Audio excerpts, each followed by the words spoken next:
Right, the future, 30, 40 years, that's 10 years perhaps, but anyway, the first thing is a sort of a caution really. I sincerely hope that the way clinical genetics works is preserved. And that a key aspect of that is we keep family-based notes.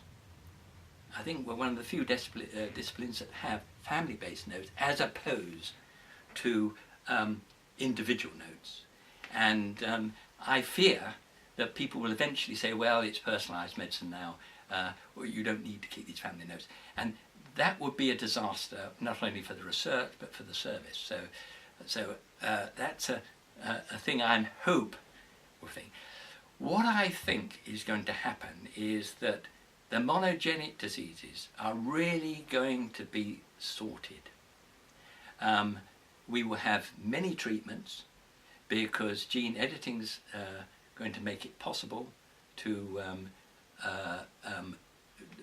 where you can do transplants, to combine the transplants, you know, bone marrow transplants, things like that, stem cell transplants with gene editing. That's already happened with leukemia, for example. And that I think we're going to accept gene editing even in the pre-implantation embryo in that time period. And I think the therapies for monogenic diseases are going to improve.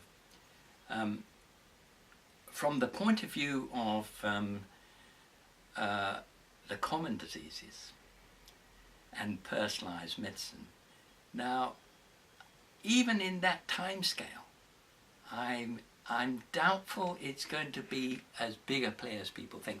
Obviously, with cancer, where you're actually looking, it's a sort of tumour that's being genotyped to help with the treatments, and there will be a little bit of, I think with cancer it's going to be important, and will deliver very well. Now, with regard to the common disorders, you know, like diabetes, coronary artery disease, and mental health disorders and so on. I mean, obviously there are going to be one or two monogenic subsets, you know, like there are with breast cancer or diabetes. Those will all be sorted with very satisfactory screening for those. But the rest, I think we're going to have to understand the very early embryological development. And I think gene editing, all sorts of things, is going to allow us to do that. We have to remember that the inbred mice that are used in experiments, they have extremely organised early embryo life. You can, the cells just, you know, do what they're supposed to, and it can be followed through. Humans are chaotic. Their chromosomes are chaotic and so on. And I think that early chaos settles down into a developmental trajectory. And it's partly stochastic, but it's partly influenced, in my view. I think we're going to see increasingly these transgenerational effects. That is, the experiences of either the father or the mother, certainly the fathers as much as the mother, their early life experience, whether they started smoking very early, stress and things like that, and even the grandparents, and how that feeds in to that chaotic early human embryo, and the outcome from that. Certain things, imprinted genes, as I predicted in '96, are going to be big players in this, and out of the chaos will come a certain canalized developmental trajectory, which works fine, but it's going to be different for each sibling type of thing, even different for some twins.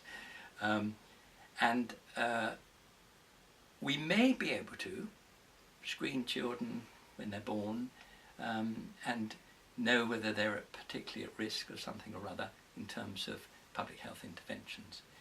But there's a lot of research to do, but we will be able to do it. So personalised medicine, I think it's going to quietly disappear as the broad answer to everything. It's going to be very important in cancers, in terms of getting the cancer, the tumour, assessed. And I think we're going to have to... We've been missing a trick up to now, that's my view.